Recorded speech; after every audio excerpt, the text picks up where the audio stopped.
नमस्कार, evening agenda आप देख रहे हैं और आपके साथ मैं हूं पुनीत मिश्रा।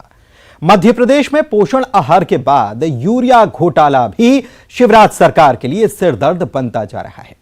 जबलपुर संभाग में किसानों को बांटने के लिए आए 1853 टन यूरिया में से 1019 टन यूरिया गायब होने पर सरकार ने सख्ती दिखाई। मुख्यमंत्री शिवराज सिंह चौहान ने आज सुबह ही आपात बैठक ली और इस मामले में सीधे एफआईआर करने के निर्देश दिए। तो इसके बाद हरकत में आए प्रशासन ने जिले के 2 निजी गोदामों में से गायब हुआ सरकारी कोटे का यूरिया ढूंढ निकाला।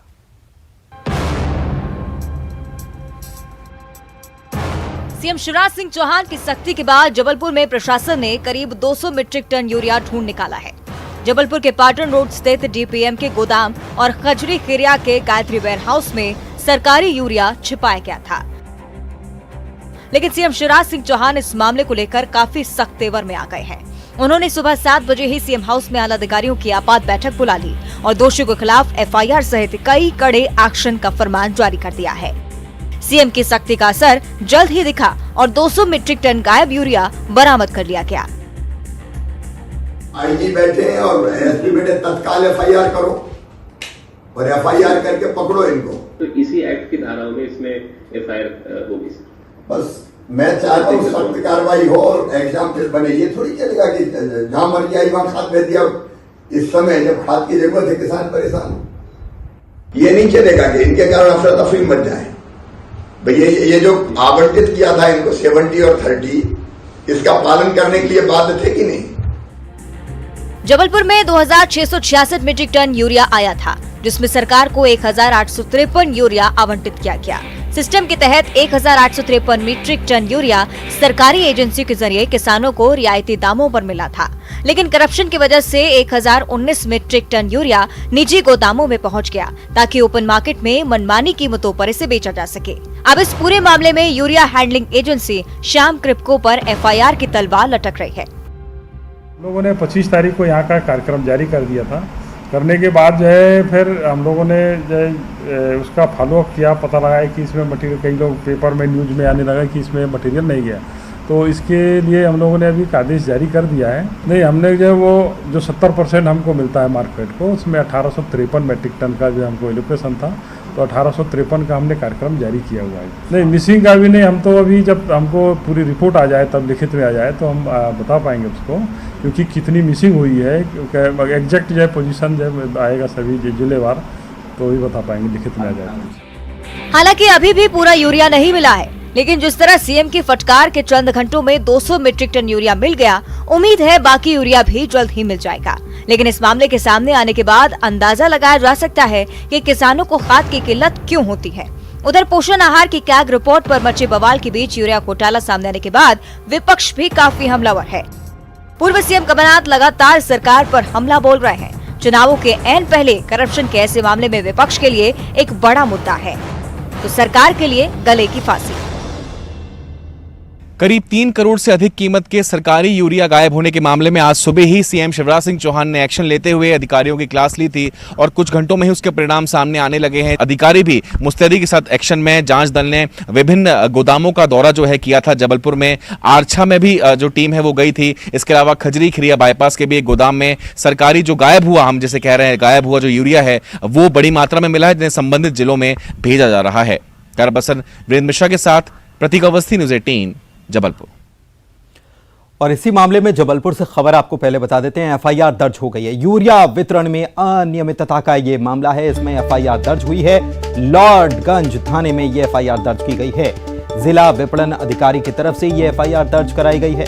ट्रांसपोर्टर, रैक हैंडलर और अन्य के खिलाफ ये पूरी एफआईआर दर्ज हुई है। प्रतीक अवस्थी हमारे संवाददाता हमारे साथ जबलपुर से लाइव जुड़े हुए हैं। सबसे पहले तो इस एफआईआर के बारे में जानते हैं। प्रतीक, हालांकि ये बहुत पहले हो जाना चाहिए था जब ये खबर आई कि यूरिया तो है ही नहीं। मुख्यमंत्री की एक्शन का इंतजार क्यों किया जाता है?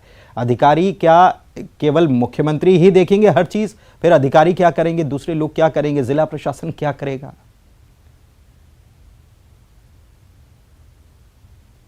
खुलासे हम इस अभी फिलहाल करना चाहेंगे। पहली बात तो ये कि मंडला से ही न्यूज 18 ने 28 अगस्त को खबर दिखाई थी कि यूरिया पर्याप्त मात्रा में नहीं पहुंचा है। उस समय भी कहीं ना कहीं हमने अधिकारियों से संपर्क साधा था, तब जिले की कलेक्टर ने बयान जारी करते हुए जांच की बात कही थी। 28 से आज 9 सितंबर हो गया, तकरीबन 10 दिन से ज्यादा बीत गया था, लेकिन पूरा जिम्मेदार तंत्र शांत बैठा रहा। और आज सुबह जब सीएम ने फटकार लगाई, कल न्यूज 18 ने जब खबर को प्रमुखता से दिखाया, तब जाकर नींद से सभी जागे और सीएम की फटकार के 4 घंटे के बाद ही तमाम जो गायब यूरिया था उसका मिलने का सिलसिला शुरू हो गया। दूसरी बड़ी खबर यह है कि एफआईआर अब जाकर शाम को दर्ज हो गई है। सुबह सीएम साहब ने निर्देश दिए थे। कौन कौन आखिर कार्रवाई की जद में फंसा है? इसमें क्रिप्को यानी कृषक भारतीय कोऑपरेटिव लिमिटेड के marketing director Rajendra Chaudhary, transporter DPM के फर्टिलाइजर के द्वारिका गुप्ता और रैक हैंडलर स्टेट मैनेजर जय प्रकाश सिंह एवं अन्य के विरुद्ध एफआईआर दर्ज की गई है।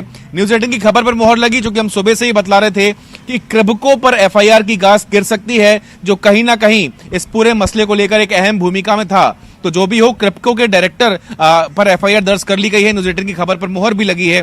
इसके अलावा जो ट्रांसपोर्टर थे और रैक हैंडलर थे, इन पर भी एफआईआर दर्ज की गई है। सबसे बड़ी बात यह है, आपको बता दूं पुनीत, कि कहीं ना कहीं एक बहुत बड़ा गड़बड़झाल था, जो कि अधिकारियों की मिलीभगत के चलते ही इतना बड़ा घोटाला होते होते बच गया। और संभवतः कब से ये खेल चल रहा होगा, इसमें एक बड़ी जांच की आवश्यकता यहां महसूस हो रही है, क्योंकि अधिकारियों का रवैया भी लचर था। इस पूरे मामले में जो जिम्मेदार थे वो अभी भी सहम कर जवाब दे रहे हैं। तो समझ सकते हैं कि एक बहुत बड़ा काला खेल है, जो संभवतः यूरिया के नाम पर भी खेला जा रहा था। और इस मामले में अब कहीं ना कहीं दबी आवाज ही सही, लेकिन बड़ी जांच की मांग उठ रही है। प्रतीक, बड़े जांच की मांग उठ रही है। सवाल ये भी कि यूरिया की कमी की खबर हमने पहली दफा नहीं दिखाई, हम लगातार दिखाते हैं और हर जिले से यूरिया की कमी या जितना आवंटित होता है उतने का वितरण न होना या यूरिया कहीं और ले जाया जाना, किसानों की तरफ से हर बार ये खबर और ये शिकायत आती है कि साहब इतना यूरिया मिलना था हमारे जिले को और इतना ही यूरिया आया और वहां से भी वो किसी और प्राइवेट एजेंसी के पास पहुंच रहा है। यह खेल बहुत बड़ा है जिसका आप इशारा भी कर रहे हैं, लेकिन क्यों नहीं जागते हैं जिम्मेदार? क्या पूरा बहुत बड़ा तंत्र इसके पीछे काम कर रहा है? देखिए पुनीत, इस घटनाक्रम को अगर हम बारीकी से आम नागरिक के नजरिए से ही समझें तो जो पूरा घटनाक्रम दिखता है कि 25 तारीख को रेल रैक के माध्यम से 2666 टन यूरिया आया। इसमें से 70% सरकारी था, यानी 1853 मीट्रिक टन था। सीधी सी बात है, अलॉटमेंट हुआ तो जिम्मेदार अधिकारी अलॉटमेंट होने के बाद आखिर कहां थे? क्या कोई चेक पॉइंट आपने नहीं बनाए थे? चलिए वो भी सही, ट्रक रवाना होते तो ट्रक रवाना होकर के संबंधित जिलों में जाते हैं। इस बीच जिलों में ना जाकर के प्राइवेट वेयर हाउसों में बंद हो जाते हैं। आखिर उस जिले का जिम्मेदार अधिकारी क्या कर रहा था? वो चुप क्यों बैठा था? जो संभाग का प्रभारी है इस पूरे मामले में, उसने आखिर क्यों चेक पॉइंट चेक नहीं करे कि क्या पूरा माल वहां पर पहुंचा या नहीं पहुंचा? चलिए वो भी छोड़िए, अगर 28 तारीख को मामला प्रकाश में आ गया था तो आप कुंभकर्णी नींद क्यों सोए हुए थे? आज जब सीएम की फटकार पड़ती है तो अचानक से 4 घंटे के भीतर जबलपुर की टीम ने करीब 200 मीट्रिक टन यूरिया ढूंढ निकाला। संभवतः नरसिंहपुर में, छिंदवाड़ा में, सिवनी में, मंडला में भी इस प्रकार की कार्रवाई कर दी गई है। तो आनंद फानंद में आपने यूरिया कहीं ना कहीं ढूंढ के निकाल लिया। और सबसे बड़ी बात यह है कि जिस प्रकार से वेयर हाउसों में जब ये यूरिया पहुंचता है तो प्रॉपर उसके लिए भी गाइडलाइन तय की गई है। आखिर तब जिम्मेदार अधिकारी क्या कर रहे थे? वेयर हाउस में जब ये यूरिया पहुंच गया तो जांच क्यों नहीं की गई? कौन कौन से वो लोग थे? और बेशक कहीं ना कहीं बड़ा बिल्कुल बहुत सारे सवाल उठ रहे हैं। बहुत शुक्रिया आपका प्रतीक इस जानकारी के लिए। और ये बताने के लिए काफी है कि 4 घंटे में आपने यूरिया ढूंढ लिया, तो अगर पहले से ही सजग हो जाते तो तब भी मिल जाता। लेकिन इसके बीच न जाने कितना यूरिया गायब हो गया, कहां चला गया, कुछ पता नहीं।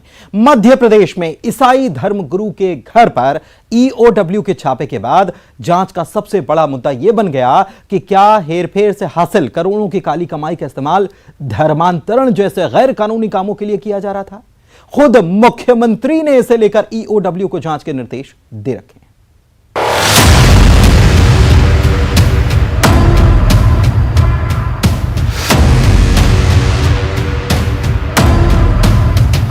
जबलपुर में the board of education church of north India के चेयरमैन बिशप पीसी सिंह के घर गुरुवार को ईओडब्ल्यू ने छापा मारा। बिशप के घर से करीब 1.65 करोड़ की नकदी बरामद की गई है। ईसाई धर्मगुरु की काली कमाई गिनने के लिए मशीनों का इस्तेमाल करना पड़ा। बिशप के ठिकानों से सिर्फ भारतीय मुद्रा ही नहीं बल्कि विदेशी करेंसी भी मिली है। 18,652 डॉलर और 118 पाउंड विदेशी करेंसी के साथ साथ 80 लाख से ज्यादा के सोने के जेवरात और 48 बैंक खातों सहित 17 संपत्तियों के दस्तावेज भी मिले हैं। जानकारी के मुताबिक बिशप पीसी सिंह पर फर्जी दस्तावेज तैयार कर मूल सोसाइटी का नाम बदलने और चेयरमैन रहते हुए करीब 2 करोड़ 70 लाख रुपए धार्मिक संस्थाओं को ट्रांसफर करने का आरोप है। जांच में ये भी बात सामने आई है कि the board of education church of north India को बतौर ट्रस्ट सरकार से जमीनें अलॉट की गई थी, लेकिन ट्रस्ट ने शर्तों के खिलाफ जाकर जमीनों का व्यावसायिक इस्तेमाल किया। इस मामले में सरकार की सबसे बड़ी चिंता धर्मांतरण कनेक्शन की है। सीएम शिवराज ने ईओडब्ल्यू अधिकारियों को ये पता लगाने के निर्देश दिए हैं कि क्या बिशप पीसी सिंह और ट्रस्ट के जरिए हेराफेरी के पैसों का इस्तेमाल धर्मांतरण के लिए किया गया। हमने तय किया है राज्य शासन ने कि इस पूरे छापेमारी में प्राप्त दस्तावेजों के आधार पर जो प्राप्त धन हुआ है उसका उपयोग कहीं गैरकानूनी कामों में तो नहीं किया जा रहा। धर्मांतरण और अन्य गैरकानूनी काम इस ट्रस्ट के माध्यम से चर्च ऑफ नॉर्थ इंडिया के वो तो नहीं किए जा रहे। इसकी जांच ईओडब्ल्यू करेगा। बिशप के बैंक खातों के जरिए हुए लेन देन को ईओडब्ल्यू खंगाल रही है। उधर बीजेपी नेता रामेश्वर शर्मा ने इस मामले में एसआईटी गठित करने की मांग की। रामेश्वर शर्मा ने ट्वीट किया है, बिशप के पास करोड़ों रुपए और विदेशी मुद्रा मिलना धर्मांतरण के बड़े गिरोह की ओर इशारा कर रहा है। जाहिर है बिशप के पास मिली दौलत का कनेक्शन न सिर्फ टैक्स चोरी और दूसरे आर्थिक अपराधों से जुड़ा लग रहा है, बल्कि इसका गैरकानूनी धर्मांतरण से भी बड़ा नाता होने के संकेत मिल रहे हैं। Bureau report, news 18।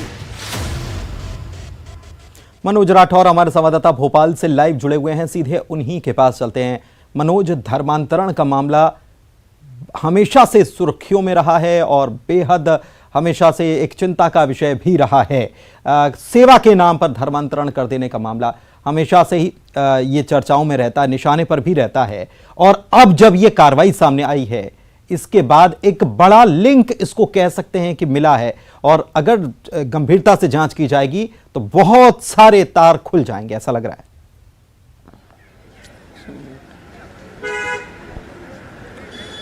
पुनीत, आपने बिल्कुल सही कहा, क्योंकि मध्य प्रदेश में अभी जो मामले सामने आ रहे थे वो अलग अलग जिलों से या फिर अलग अलग जो संस्थाएं हैं उससे जुड़े हुए आ रहे थे, लेकिन ये एक पूरा संगठित जो जिसे हम कह सकते हैं कि धर्मांतरण का ये पूरा मामला, और यही कारण है कि खुद मुख्यमंत्री शिवराज सिंह चौहान ने ईओडब्ल्यू के डीजी अजय शर्मा को बुलाकर, इंटेलिजेंस के अधिकारियों को बुलाकर उनसे चर्चा की और जो अपडेट था अब तक क्या दस्तावेज मिले उस बारे में जानकारी ली।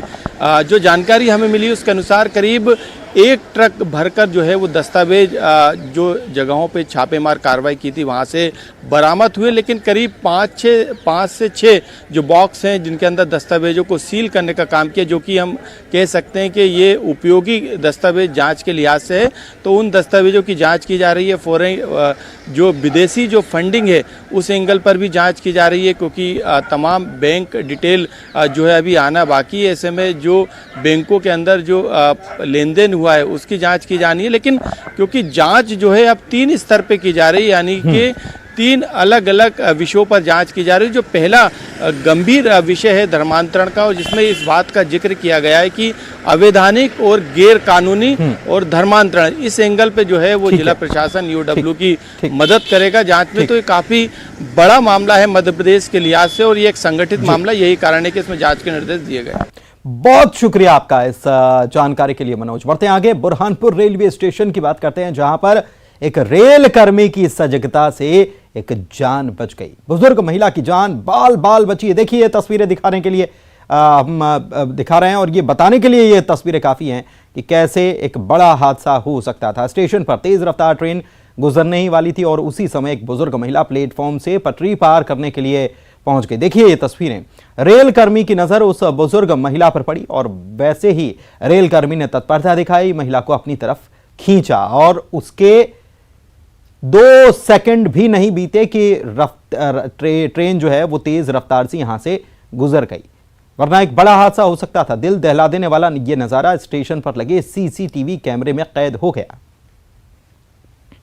शारिक अख्तर हमारे संवाददाता हमारे साथ फोन लाइन पर जुड़े हुए हैं, उनसे बात करते हैं। शारिक, ये वाकई में एक रेल कर्मी की सजगता ही इसे कहा जाएगा कि बुजुर्ग महिला की जान बच गई। बहुत बड़ा हादसा होता, 2 सेकंड भी नहीं बीते और तेज रफ्तार से ट्रेन निकली, महिला की जान जानी निश्चित थी अगर वो इस प्लेटफॉर्म से पटरी को पार करती तो।